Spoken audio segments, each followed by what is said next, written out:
Hello, everyone. Welcome. So happy to have you here this afternoon. I am going to give it just a minute and let folks get situated from the waiting room.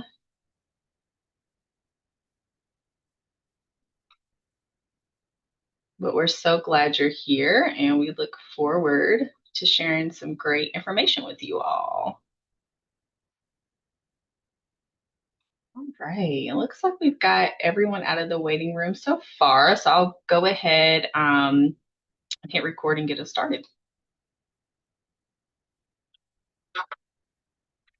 So, really excited again to have you all here. Welcome. My name is India Brunson. I'm a program manager here at Forté, and I oversee the Career Ready Certificate Program, which I know a lot of you are a part of. This is our first workshop for the summer. So, really excited to start off our summer workshop series with some information about the MBA. And this is going to be an awesome opportunity for you all to learn more about the MBA and get your questions answered. Before we get started, just wanted to let you all know that you will not be able to unmute until we get to the question piece of the presentation. Just in case there's some background noise, we just want to make sure that there is no background noise while our speakers are presenting, but feel free to put any questions that you might have and you don't want to forget in the chat, and we'll get back to them. But you will have a chance at the end to come off mute and ask a question if you would like. So without further ado, I'm going to pass it over to my lovely colleagues to share more about themselves and get started on our presentation. Awesome. Thanks so much, India. Really excited to be here. Sarah and I are super excited to talk about the MBA. So we'll kind of do some introductions, let you know who we are. But we are hoping the session is going to give you an idea of kind of why an MBA might be a valuable next step for you, whether that's something that you're considering now, or maybe you consider something in the next couple of years. My name is Ashley Lotzenheiser. I'm the director here at Forté that oversees our pre-MBA programs. My background is in admissions and recruiting. I spent about 10 years in admissions and recruiting mostly on the graduate school side. So recruited MBAs, talked about the application process, read applications, know kind of everything about that. And I've been at Forté for about 5 years, and I get to work with two amazing colleagues on my team. Melissa, who's not here today, but Sarah is here today. So I'll let Sarah do her own introduction. Hello, everyone. Thanks for joining us today. Like Ashley said, I am on the early career team at Forté, looking to support folks who are a little bit further ahead than you all are, but maybe are at the next stage of their career. Like Ashley, I come from a recruiting and admissions background in higher education. I spent about 6 years on an MBA, the MBA side, or at a program recruiting full-time and part-time students. But before that, I was working in undergraduate recruitment. So working across audiences, happy to be here today to talk to you about some of the opportunities that you have to look forward to. Awesome. So we're going to start out with some audience participation because we want to know a little bit about where you all are in this process and give you a quiz. So I'm going to turn it over to Sarah, who has some questions for you. Sarah, I think you're going to share some directions on how to participate here. You're on mute. There we go. I swear I've used Zoom before. We're trying out Mentimeter, so you should be able to go to menti.com, use our vote code there, or scan the QR code to join. And we are just asking that you all let us know how you're feeling right now. One word. Oh, great. Excited. They're coming in. Curious. Ashley, you can see those on your side? Yeah. Oh, okay. I love the positivity. That's great. I was like, I don't know, end of the day, near the end of the week. Yes. Yeah, it doesn't have to be about our session specifically. It could just be life in general. Tired. Oh, same. Absolutely same. I'm surprised no one has said hot, because that's also the, like, for much of the US right now, I feel like hot is the word that I would say. This is cool. Ready. Awesome. Lost. Oh, we're all there sometimes. I think a few more should be coming in. I think we can help with, maybe we can help today with confused, lost. We can certainly help with curious. Mm-hmm. I hope you're not nervous for this session. We're gonna make it. Yeah. No reason to be nervous for us. Nothing to be nervous about. Yeah. Clear up some confusion. Yeah. I'm glad excited is one of those main words, though. Excited and curious. Love that. Yes. Energized. I love that too. All right. Next one here. We're going to just start off with a quick, in your mind, if you had to guess, how many S&P 500 CEOs are women? I think you should be able to submit one response. Oh.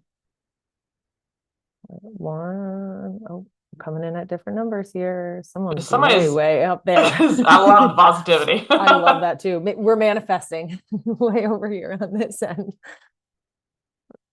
Oh, I'm going to show you the correct answer here. 41, which is an improvement from where we used to be. Yeah. We got a lot of work to do. We got some work to do, yeah. For a second, I thought we had asked for percentages. I was like, that's not right. Oh, no. Not percentages, just the number. Actual number.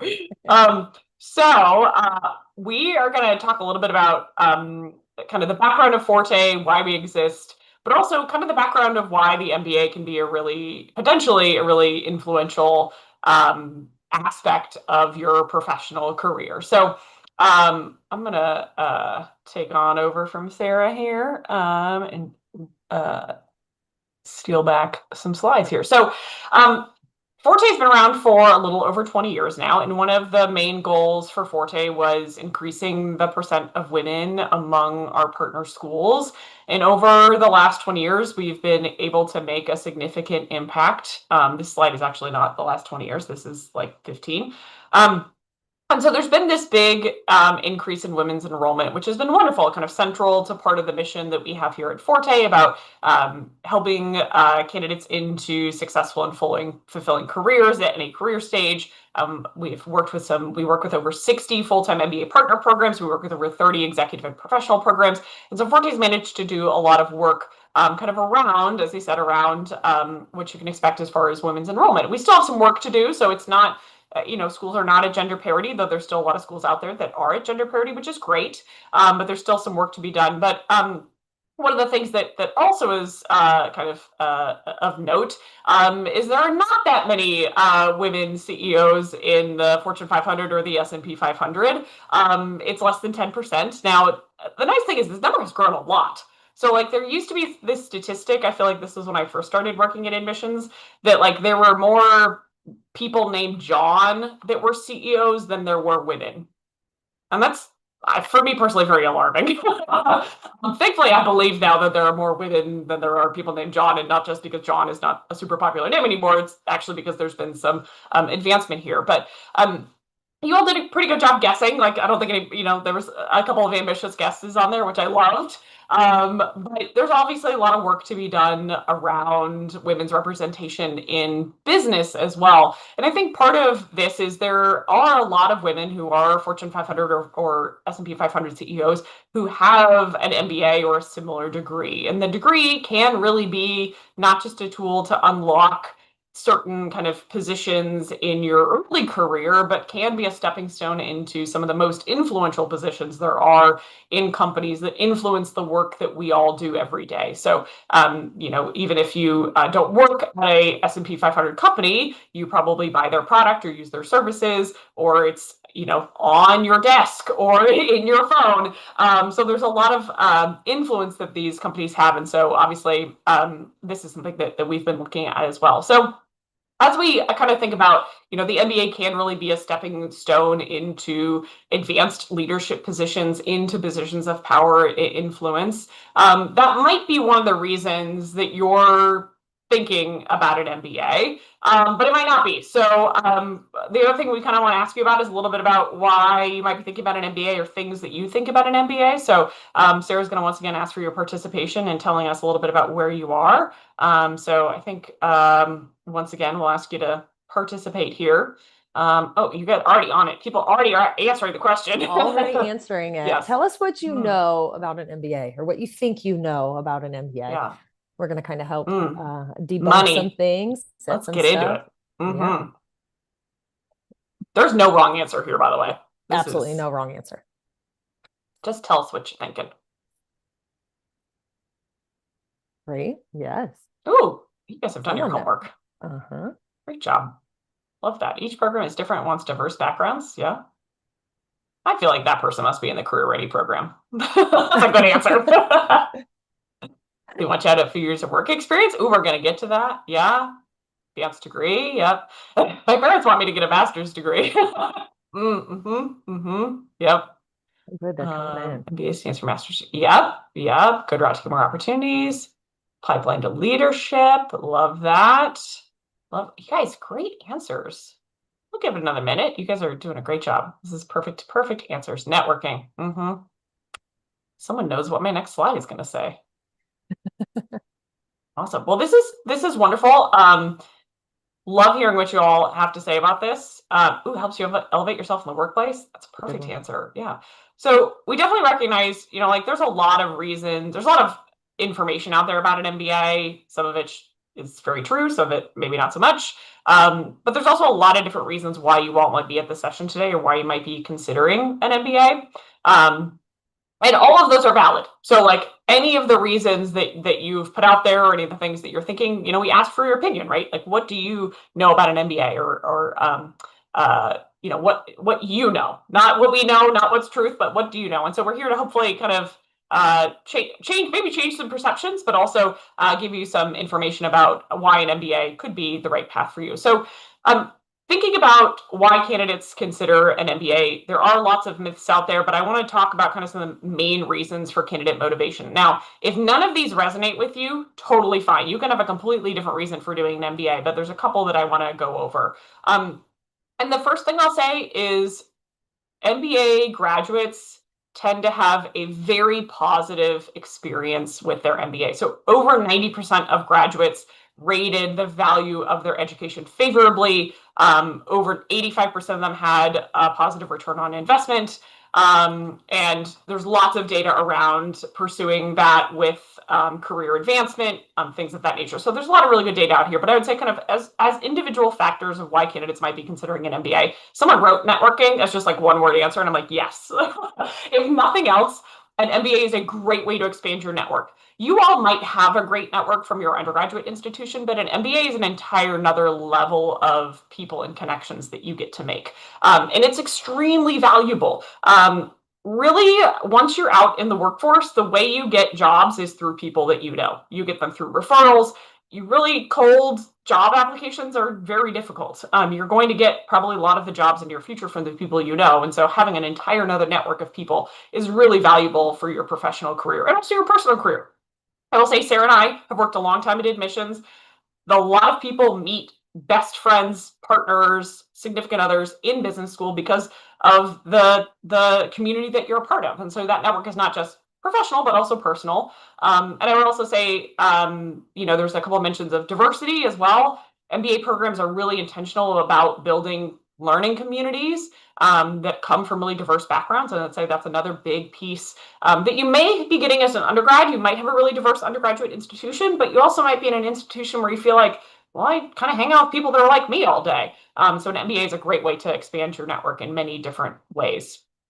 I would say practically the career impact is very important. So an MBA is a great way to make a pivot or a change. I would say probably about 50% of MBA students are kind of career pivoters. So that might be changing an industry or changing a function. So maybe after you graduate, you're going to go work in the public sector, but at some point you want to pivot to something else.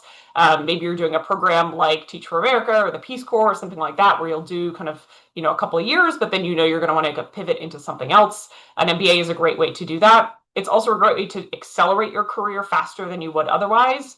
And then the other piece that can be really powerful is a change in location. So doing an MBA is a great way to break into a new market abroad or, in the US. But it's a wonderful way to do that very intentionally and kind of guarantee or at least have some safety net when doing that. I also think very practically, this was one of the first answers, right? MBA is expensive. Yes, it is expensive. Your time is valuable, your money is valuable. But a big piece is actually the salaries that candidates earn upon graduation. So I will say, this is the on average starting salary. I think this is among the top 50 or top 100 MBA programs. The top salary program last year, the average starting salary for that program was like $222,000 with like a 60 grand signing bonus. So the 125 is just an average. And so like that person who's making 225 plus a 60K bonus, man, that's a pretty sweet starting salary. So some of you might be like, well, I'm graduating and I'm going to make 6 figures and oh God, well, that's not very nice. But I promise you there's still that return on investment here from an MBA perspective. If all you're thinking is dollars and cents at the end of the day. And then the final thing is really getting some business fundamentals and some management experience. So one of the biggest differences about an MBA versus your undergraduate, most of you, your undergraduate degree, is your MBA classroom is going to be filled with candidates who have work experience. And what somebody mentioned on the last poll very astutely, that they want you to have work experience. And this kind of goes back to that network piece. Is the classroom experience is probably one of the most valuable things you're going to have during an MBA program. If you're in a very lecture-based undergraduate program, your main source of information, right, is the faculty member in front of you, the textbook, right? It's the material. When you're in an MBA program, one of the main sources of information that you're going to get is actually the people sitting next to you. And so that means your experience is valuable. The experiences that your peers have brought to the table is extremely valuable. And that comes from work experience. That comes from real world examples. And one of the aspects that we're going to talk about here in a little bit is actually how academics are structured in the MBA program, and it's going to be likely for many of you very different unless you're in a case-based business program right now. Likely an MBA classroom environment is going to be very different, and I guarantee you the most important person in the classroom is usually not the faculty member when you're in an MBA program. So lots of different reasons why you might be looking at an MBA. If you all want to, feel free to add in the chat if you're like yes or no. Show me the money. Oh, that was Sarah. I was like, great answer. Yes, absolutely. Show me the money. So just like vibe check if that is cool. If you're like, no, I don't agree with that, feel free to let me know that. Wonderful. Next thing I want to talk about is there are a lot of different ways you can earn an MBA. So most of the time when candidates talk about an MBA experience, they're talking about a full-time MBA program. So there's a lot of different terms for MBAs, and some schools use different terms. So we're going to try to do kind of like catch-all. Here are some of the terms that you will hear and what they usually mean, but this can vary school to school. So I'm going to kind of go over these. Sarah, if I'm wrong on any of these, you let me know. So the first and the probably most relevant to all of you, if you're a current undergraduate student, is there are MBA programs that have deferred MBA admissions. Typically what this means is you can apply to the MBA program while you are still an undergraduate student. And if you are offered admission, you have a seat saved for you in that MBA program. Sometimes that MBA program means you go off and work for 2 years and then you come back, kind of 2 years-ish.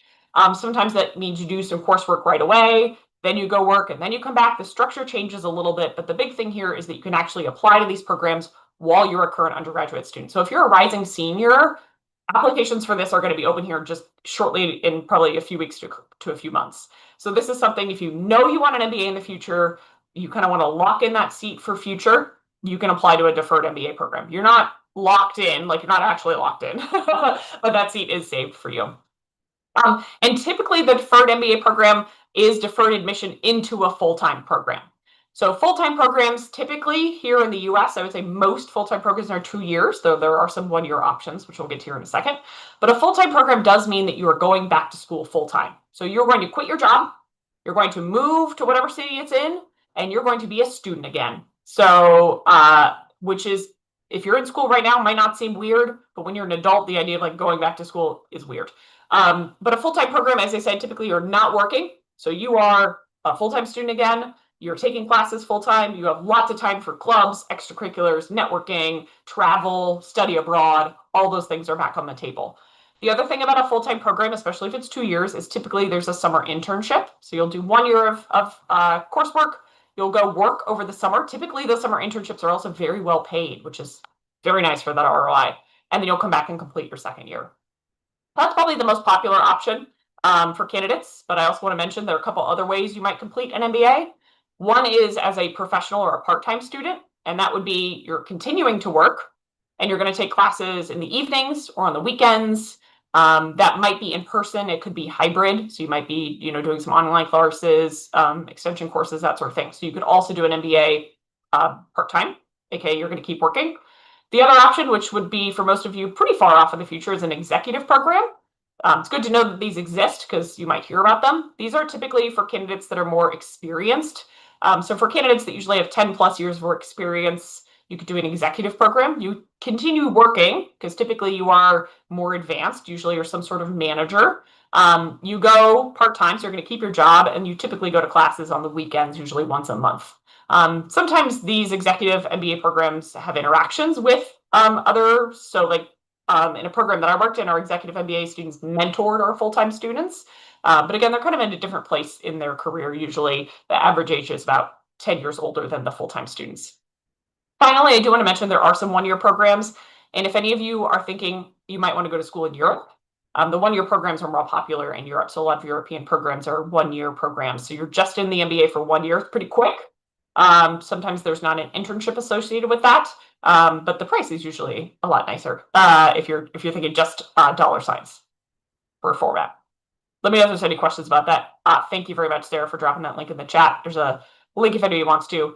As I said, most of what we're going to talk about today is kind of full-time related because that's likely the path that you all are thinking about, but always happy to talk about others if there's specific questions there.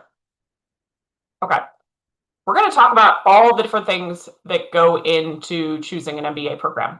So we're going to kind of go over these, and then we're going to ask you which one of these factors might be important to you. So we'll kind of explain what these mean before we ask you. This was our plan, because you might be like, I don't know what experiential opportunities are. So we're going to know. And we talked about program format. So I'll talk about rankings and reputation. And then Sarah, you want to talk about location? We'll kind of tag team on these. Okay. So one thing that I think is a very reasonable thing that you might use as you think about an MBA program is you might care about the reputation of the program. This might also have been influential when you looked at your undergraduate degree, right? You might have, for undergrad, you might have said, I really want to go to a school that has the best name brand. I want to be really cool wearing the sweatshirt. That's totally fine. I think it's important to know what this means to you, why that's important to you.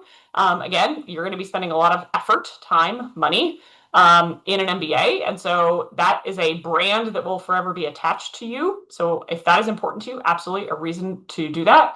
This could also be a brand that's important maybe in a specific industry. So you might be like, oh, I really want to move into a tech role. So I want to go to a program that has a really strong reputation in tech. Or I want to go back home to my home state. And so I want to go to a school that's a state school there because that's a big brand there. That has a specific reputation there. So my caution here is always that this can't be everything. And if rankings are important, you should know how rankings are established. So there's lots of different organizations that do rankings. So I think it matters that you kind of understand what goes behind that, and that brand and reputation will vary depending on where you work, literally where you work, like location, and then also job where you work in some specific industries too. Sarah, what do you have to say about location? Yeah, location is another big factor. Most probably dependent on your situation and maybe the program format that you are going to choose. If you are thinking of a part-time program, or later down the road, if you're thinking an executive program, maybe perhaps you have family or something, so you are picking your school specific to that location. Perhaps you're looking at a specific industry that's in a geographical location in the world, and there are some programs nearby where the brand of that program might be more recognizable in that location. That would be something to consider. Maybe you are someone who currently right now lives with all 4 seasons, and you are like, heck no, I need a break from this, and you want to go somewhere else. The cool thing about most traditionally the 2-year full-time program is that you have a chance to go somewhere, check it out. It's not long-term. You will not be stuck wherever you are going for your MBA program, unless you want to be, that's fine. But you will not be stuck there.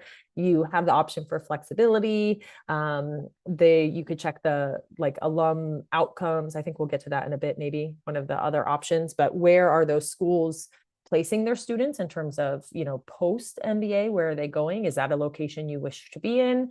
So it could vary, but it's your chance to explore. Take 2 years exploring. Maybe right now you're in a very small college town for your undergrad and you're like, gosh, I really want to be in a city. Or maybe it's the opposite. You are in a large city right now and you're like, I might never have a chance to explore small town living. I might as well do it now.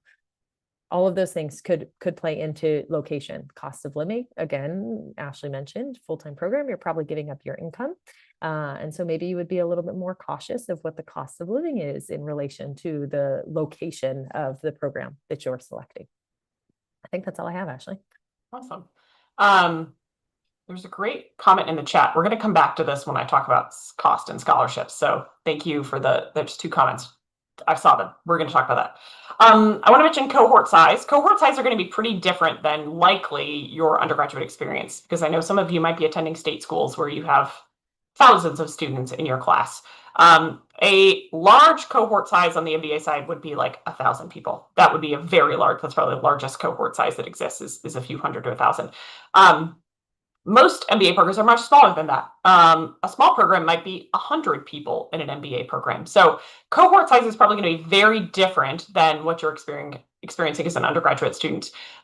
Typically, an MBA program is within a larger, it's within the larger business school. You're going to have interactions with the rest of the university, but to some extent, MBA programs are somewhat insulated from the other programs that exist at a university usually. And so again, that cohort size, do you want a really broad network or do you want a really deep network? It's hard to really get both. So kind of thinking about breadth versus depth of the network that you want. Also, typically, a larger cohort size might mean that there's different employers that come to campus than a small program where it might be a little more kind of boutique-y, where the career services office is doing a lot more one-on-one with kind of consulting and things like that. So something to think about of that cohort size. Again, you might have loved being a part of a small program as an undergrad or as a high school student. So think about, is that something you want to replicate as a grad student? Again, same thing. Maybe you had a really large experience and now you want a smaller one. There's a lot of different ways that cohort size can influence the experience you're going to have as a student. But I would say even the small programs do a really good job of making sure that you have a really strong, large network. And same thing, and even the larger programs, they're going to break you down into smaller, typically like subsections of the cohort. So even if you're in a cohort of 400 people, you're probably going to be in a section of maybe 50 that you're going to get to know really well. Sarah, what about experiential kind of non-classroom opportunities? Yeah, I think the big one that you mentioned, Ashley, is the internship that can take place during between your first and second year if you're in a traditional full-time program. Some of these other experiential opportunities are global travel, whether it be more of the social aspect or academic aspect. Sometimes programs have like almost business labs / pro bono consulting projects that you can kind of get involved in, either in country while you're in the classroom, or maybe it's out of the classroom, or you go on a trek elsewhere within the country or the US to get some of those opportunities. I think case competitions and all kinds of things to help you really kind of build your resume while you're in an MBA program, build your skills, get the opportunity to experience what certain industries or projects or teams or functions might look like. Global opportunities and these experiential opportunities are not limited to full-time programs. They might look a little bit different if you're in an executive program or a part-time or professional program. Of course, in either of those, you will then be managing maybe a family, still your job at that point. So the opportunity for global travel might be different, but some of them do different weekends in different cities or different locations. So if that's of interest to you, or if it's not really like semester abroad, they don't really have that as they do the same way in undergrad, but projects abroad might be something that you're interested in taking advantage of while you are in your MBA. Awesome. I think cost is a really important factor, and I want to touch on, there was a comment here about sponsorship. So I will caution you that for a full-time MBA program, do not get sticker shock. You might see the number, you're like, oh my gosh, some of these programs are going to cost $200,000. There are, for full-time programs, many scholarships available. There's also something called the Forté Fellowship. All of our partner schools have a scholarship for candidates that align with the mission of Forté. So if you are interested in any of our partner schools, as I said, we work with over 60 in the US, Canada, UK, and Europe that all offer Forté Fellowship. So when you see that sticker price, do not fear. Most people do not pay the sticker price for grad school, right? There's scholarships available. There's funding available for grad school. But that's definitely something you might want to think about. Some schools might offer you more scholarships. So maybe, again, that how important is ranking? You might get into a higher ranked school, but they're going to give you less money. So you're going to pay more out of pocket. You have to take more out in loans. Or do you want to go for a school where you're going to pay less out of pocket taking out less loans, but maybe they give you a nice big scholarship. So it's important to think about what your financial situation will look like in the future. I think it's always a good idea to start saving now for grad school and start thinking about the financial choices that you're making. So not necessarily saving money, but thinking about, okay, am I going to buy a brand new car? Am I going to buy a house? Are there big expenditures that are coming that are going to be influencing my financial health going into graduate programs? This can also influence program format, though I would say typically, I think the out-of-pocket cost sometimes becomes rather equivalent. So a part-time program on paper might be cheaper, and then you get to keep working, but a full-time program typically might offer full scholarships. A part-time program typically doesn't. So yes, that might be a factor. There was a question about sponsorship. So there are some companies that sponsor employees to go and pursue an MBA with the understanding that after they graduate, they'll return to the firm. Those do exist. They are not super widespread, so I would say it's relatively uncommon, though it sounds like someone has this experience. There are some employers that have education benefits. So there might be some benefits your employer gives you, where like maybe you can go take a class a semester or something like that. I think this is one where you want to think about the difference between a full-time program and a part-time program. Again, if you go back to school full-time, everyone that's sitting in the classroom with you is there full-time. Their number one priority is the MBA program. When you go to a program part-time, everyone's number one priority for the most part is keeping their job.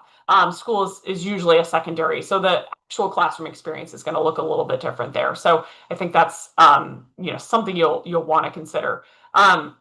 If you're cool, Sarah, I'm just going to run into class since I talked about a classroom experience, and then I'll let you do the poll if you're cool with that. I'll do the next factor. The classroom experience, again, this is one that you really want to think about. And we'll get to a little bit of how you can assess this here in a moment. But the other thing I want to mention, because I teased it earlier, was around the academics potentially being different than what you're experiencing now as an undergraduate student. Many MBA programs use something called the case method, which is kind of sometimes called the flipped classroom, in some programs. In essence, what happens is you're responsible for reviewing the material before class. And then when you come into class, it's usually a facilitated discussion around the business problem from the case. And so in essence, you do, instead of homework, you do pre-work. So you're responsible for reading this case. Sometimes they're long. There might be 20 pages of content that you're reading through, right? That's a professionally written case around some business problem. So you read the case, you go over the material, you start thinking about what you would do. So usually it's like some recommended action, there's usually some questions you're going to answer. And then in the classroom, you're going to talk about what your recommendations are for action. And this is where your experiences are going to be really important, because it's expected that you're going to talk about what your recommendations are based on your knowledge of the case, but also based on what you've seen in the real world. So when you're going to be giving a management recommendation, you might be drawing on your experience of managers that you've had or people that you've managed. And so that case method really relies on you having work experience. And that's why typically MBA programs like to see that you have significant, aka at least 2 years of work experience, because they want you to be able to talk cogently to this about to your peers about this. So that's kind of the idea behind the case method, and it's very common in MBA programs. Some programs are fully case method. Some have case method and lecture. Some have case lecture and then also maybe some built-in experiential learning that Sarah mentioned. So some classes you take might have a required experiential component. So that might require you to do a consulting project, or might require you to do an international project. And so what the classroom looks like in an MBA program is going to be very varied. And I hope you all have wonderful undergraduate experiences where you're not just sitting in lectures all day, but some of you might be. So typically it's not just sit in front of a lecture and then take a test, though I always caution you, like, that could be your accounting class. So though accounting even has cases, believe it or not.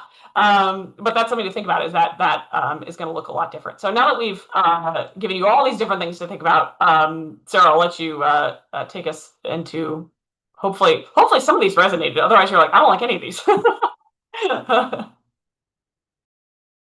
All right, you should see my screen now, and you should be able to rank how you think you might select a program based on these different factors, or what factors might be relevant or important to you if you were to be looking at MBA programs. Looks like one person already responded, so they've adjusted a little bit, and as we see some more responses come in, we should see them continue to dance around the screen, I hope.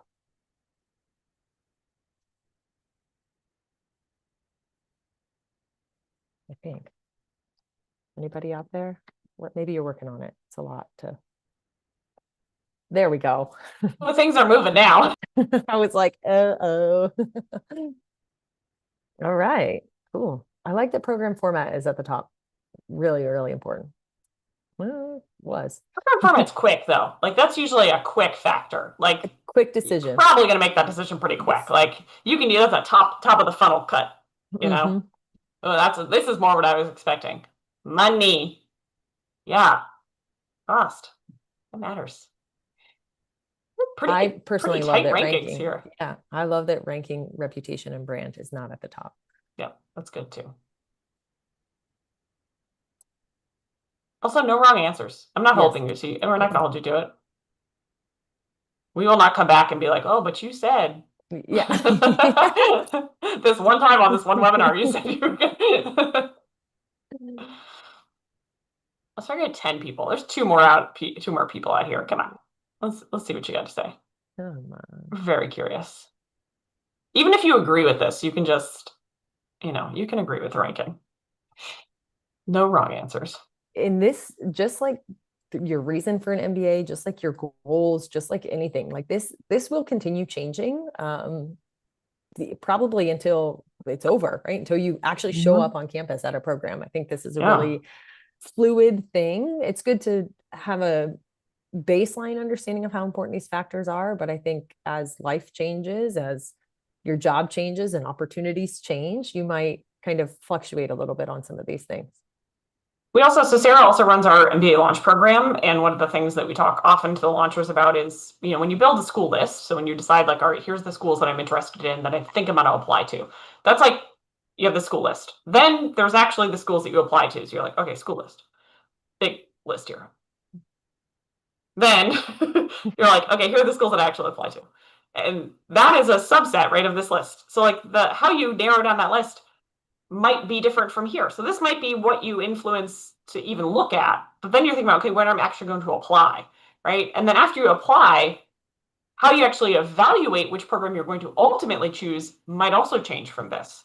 Because also once you've applied to programs, you might decide, hey, after going through this, I've really decided like ranking isn't as important, or location really isn't important. Or, ooh, I have a new special person in my life. All of a sudden, location is really important. Like you're going to change who you are as an individual is going to change between now and when you enroll in an MBA program. So absolutely, these things might change as we go through too. So thanks for participating so much today. Super appreciate it. Makes our lives much better. So we've talked about these things, right? We've talked like, okay, here are some of the things to think about.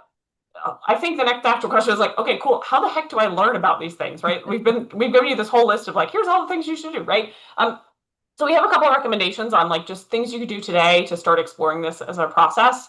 And we're always happy to be a resource. Forté's happy to be a resource. On the Forté website, you can see profiles of all of our partner schools. You can read blogs. Absolutely come to our events, which I'll talk about here in a minute. Yeah, absolutely kind of everything that you need to know. So here's a couple things. School websites are great. Schools pay a lot of money for some really good marketing. So they want you to go to their website, they want you to poke around, they want you to read stuff. Like many people's full-time jobs is making these websites beautiful and readable. So go in, read those class profiles, look at the student profiles, and this can be kind of casual. Like instead of what I do, scroll on Instagram, like look at some schools. Just see what's out there. Start getting the lingo of how schools talk about MBA programs. The other thing I would say is any sort of like exploration or networking events. Again, I'm going to plug our own events here. We have some forums coming up in 10 different cities across the US, Canada, and one in London. We'd love to see you in person at one of those events as just like a intro to this process. We also have some events specifically for undergrads that are looking at an MBA. No pressure. I'm not going to make you sign up for an MBA. These are great ways to just explore options. If you have schools coming to campus to talk about deferred programs, or there's a deferred program on your campus, never hurts to talk. You're not buying into anything, right? Joining a mailing list is not signing up for an MBA, okay? The other big piece is using alumni and current students. So great way to tap into your own network. So think about like, okay, maybe there's some people you knew from high school, or maybe some people from a club that graduated a couple of years ago. Start looking on LinkedIn for people that you know. If you went to school with them, like a cold LinkedIn message is totally fine. Like, hey, I'm starting to think about an MBA. I see that you're in an MBA program. Any chance I could talk to you? Like, people love talking about themselves. So talking to alumni and current students is a great way to do that. Also, your faculty or staff at your university might have people in their network. So if you know, kind of schools that you might be looking at or industries that you want to go into, this is a great way to just start having some conversations about their experiences. And then I would also say going to school-specific sessions is great too. So your home campus is a great place to start. Again, kind of learning the lingo of an MBA, understanding this process a little bit.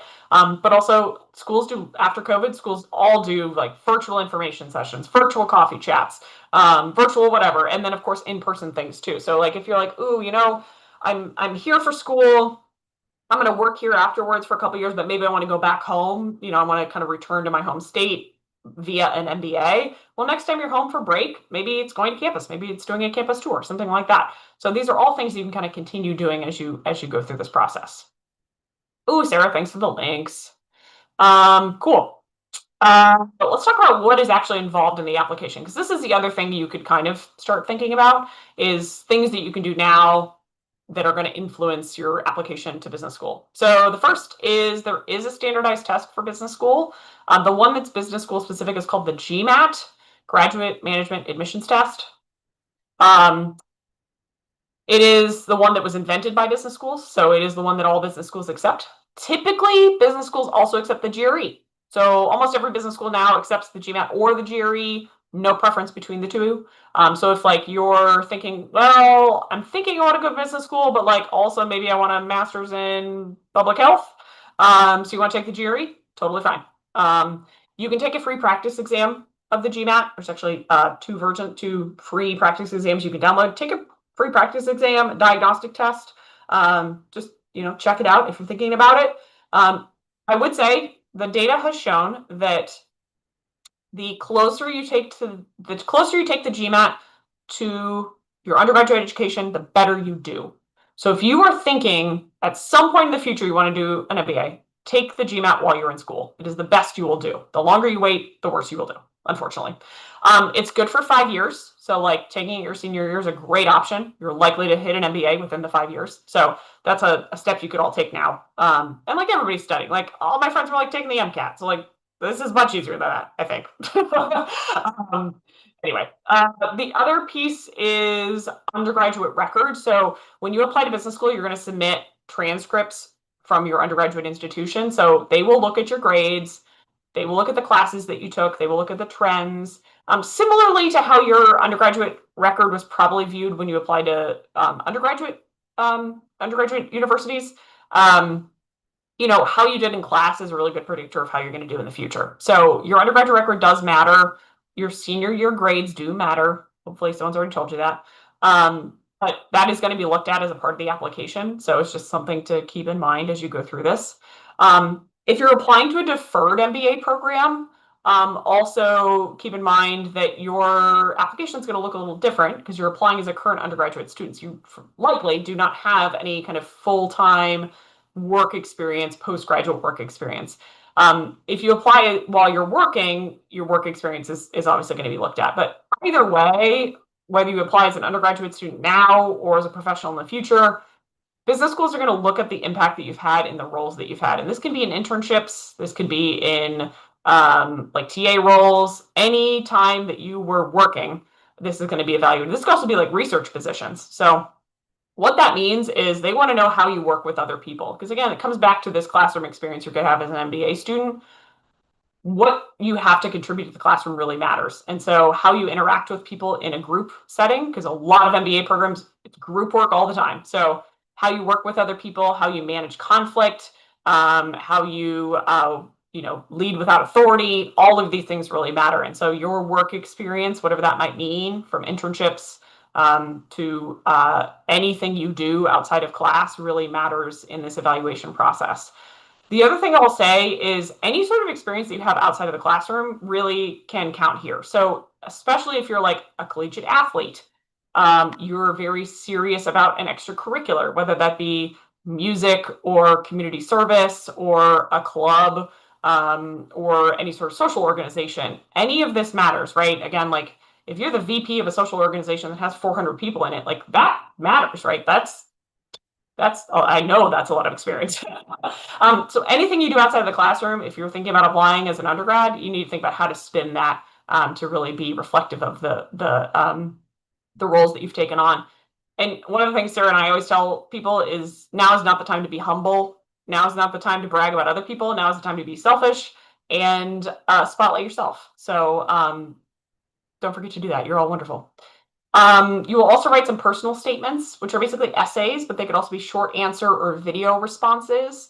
I hesitate to use the word essay because I don't want you to think this is like a writing assignment. Typically, these are much more statement-y, kind of like executive summaries than there are, creative writing. But there's a lot of different ways you'll get to talk about yourself in the application. And the other piece to think about is you are going to need some letters of recommendation. So if you have former supervisors from internships or faculty that you've done work for, keep those relationships alive after you graduate. You might want to be thinking about asking them for letters of recommendation as well. Sarah, anything to add on application components that I missed or things we didn't talk about?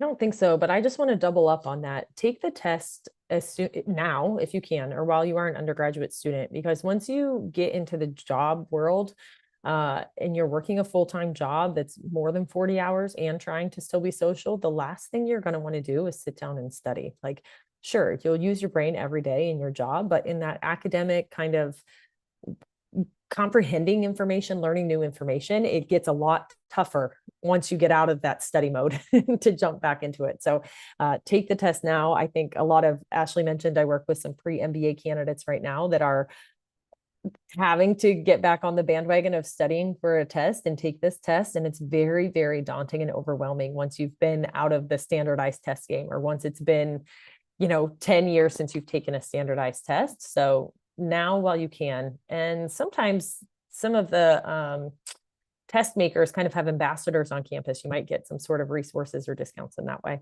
depending. Keep your eyes peeled near the business school on campus. How are we doing on time? We're doing okay on time. So the other factor I didn't talk about, I don't know if you want to briefly mention this idea of demonstrated interest as a factor in the application process. Do you want to talk about what that means and why they might want to think about it? Yeah, I think demonstrated interest is, what are you doing to engage with that school, and how are you engaging with those schools or programs you might be interested in prior to actually hitting the submit button? So that could be visiting campus, that could be engaging with current students there right now or in the future, chatting with alums, like Ashley said, getting on LinkedIn to see. People who have an MBA really love to talk about their MBA experience. And so taking advantage of that, I think when I'm coaching our launchers who are much closer to this school selection application process, I'm really encouraging them to dive deep into the culture of the program, talking to the students, getting to know that. And I think that shows intended interest to admissions committee. And it is beneficial to you as well in terms of really understanding, is this the right fit for me and for your research? Because the MBA is an investment and you owe it to yourself. I mean, you've worked so hard to get where you are right now. The fact that you're here at this session or involved in the programs at Forté leads us to believe that you are a top achiever. You're, really great academically. You're going to be really great professionally. You're a go-getter, and schools also like to see that as well. So stick to it. If you can, do what you can to engage with them. Our forum events are a great way. Start signing up for their emails, get their newsletters, see what they are highlighting in terms of program changes or program features. It can be overwhelming with the information, but if you start now, I think you'll pick up good momentum as you get closer to the start of your application cycle very easily. Awesome. And quickly, I'll mention, if you're applying to a deferred program, typically those applications open in the fall and they have final deadlines in the spring. There are some fall deadlines for those. So if you're a rising senior, there might be some deadlines here in the next couple of months, but typically the final deadlines for those are in the spring of your senior year.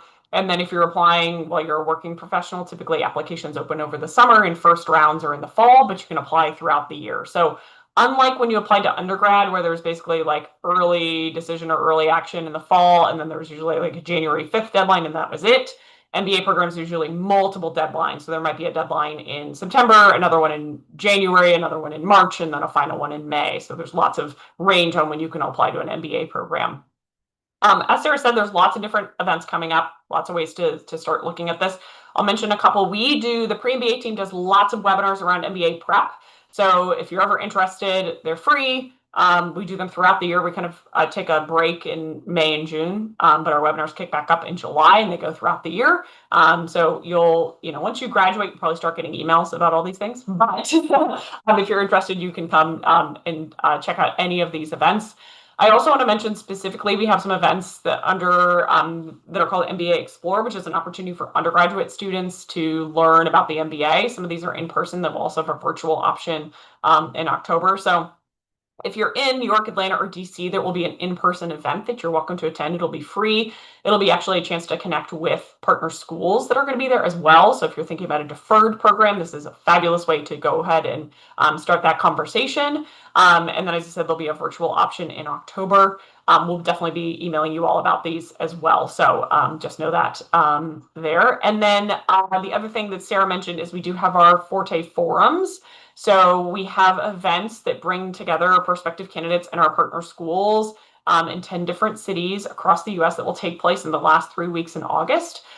So those are open to any candidates thinking about the MBA. You're all welcome to attend. Registration for those will open the week of July 7th. So you'll probably get information about those. We'll definitely, if you're in the Career Ready program, we'll make sure to share it with India as well. So yeah, there's a quick question here. What is the MBA on demand program? So we do run a prep program. So we run a prep program called MBA Launch, which is an opportunity, kind of everything you need to know about applying to business school. We offer a live cohort version of that program that's for working professionals that runs from February to September every year. And then we offer an on-demand version of that program, which is a self-paced application prep program that you can do. It's called MBA Launch on Demand.